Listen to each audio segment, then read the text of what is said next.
একটা দুঃখজনক বিষয় আজকে আপনাদের সাথে শেয়ার করার জন্য আসছি। বিষয়টা হলো, দেখেন, মাহে রমজানের শুরু থেকে আমাদের গ্রামের চায়ের দোকানগুলো খুব পর্দাসীন ভূমিকাতে অবতীর্ণ হয়েছে। লক্ষ্য করলে দেখা যায় প্রত্যেকটা দোকানেই আপনার সাদা কিংবা কালো পর্দা দিয়ে দোকানগুলো বেষ্টন করে রেখেছে। আর এই পর্দার আড়ালে যারা রয়েছে, পর্দার ভিতরে তারা হয়েছে বিশিষ্ট সমাজসেবক এবং বিশিষ্ট বুদ্ধিজীবী বা চাপাবাজ, এই ধরনের এই প্রকৃতির কিছু লোক। অধিকাংশই বেরোজদারিরা, তারা ওখানে খাওয়া দাওয়া করে এবং আড্ডা দেয়। তো কৌতূহলবশত আমি একবার গিয়ে দাঁড়াইলাম যে এখানে কি হচ্ছে। দেখেন, কি হয় সেটা তো আমরা অবশ্যই জানি, তারপরও আগ্রহ নিয়ে ওখানে দাঁড়াইয়া যেটা শুনতে পাইলাম যে সেখানে আলোচনা হইতেছে যে কি তুই রোজা রাখলি না কেন। আরেকজন বলতেছে আমি কেন রোজা রাখবো, আমি কি গরিব নাকি? রোজা তো রাখবে গরিবরা, আমাদের তো চাউলের অভাব নাই, ভাতের অভাব নাই, যাদের চাউল নাই ভাত নাই তারা রোজা রাখবে। এই কথাগুলো শুনে আমি আশ্চর্য হয়ে গেলাম যে ভাই, কি নিয়ে তারা ঠাট্টা করতেছে? আল্লাহর ফরজ বিধান রোজা, রমজান মাসে রোজা আল্লাহর ফরজ করে দিয়েছে, সেই ফরজ বিধান নিয়ে, আল্লাহর ফরজ নিয়ে তারা ঠাট্টা করতেছে। ভাই, এই কথাগুলো যদি তারা অন্তরে লালন করে বা মন থেকে বলে বা এই কথাগুলো নিয়ে যদি তারা ঠাট্টাও করে, এটা তাদের ঈমান চলে যাইতে পারে। কিন্তু এই অনুশাসনা তাদের ভিতরে নেই। তারা বলতে আসে তো, হাসি ঠাট্টা করতে আসে তো করতেই আসে। দেখেন, আল্লাহর ফরজ নিয়ে কোনো হাসি ঠাট্টা চলে না ভাই।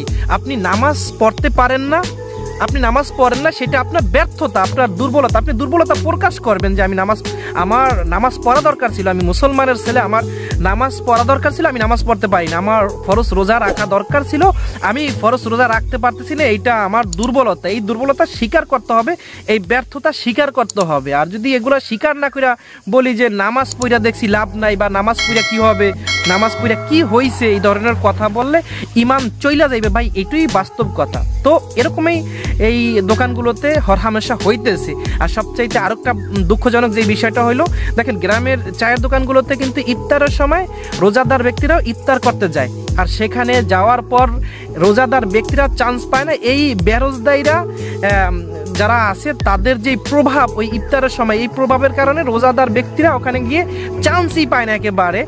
এখানে বেরোজদার যারা আছে তাদের তখন যেই স্লোগান, সেই স্লোগানটা হইলো রোজা না রাইখা একটা পাপ করছি বা গুনাহ করছি, অপরাধ করছি, এখন ইফতারি না করেও কি অপরাধ করবো, তাড়াতাড়ি ইফতারি কইরা নি, এভাবে তাদের স্লোগান। ভাই, এই স্লোগানগুলো শুইনা মানে আশ্চর্য হয়ে গেলাম ভাই, এগুলো কি তাদের যুক্তি?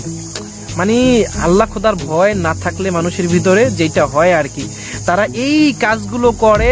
আর এটা যে একটা অপরাধ, এই অপরাধটাকে কিন্তু তারা অপরাধ মনে করে না, তারা মনে করে যে তারা রাইট।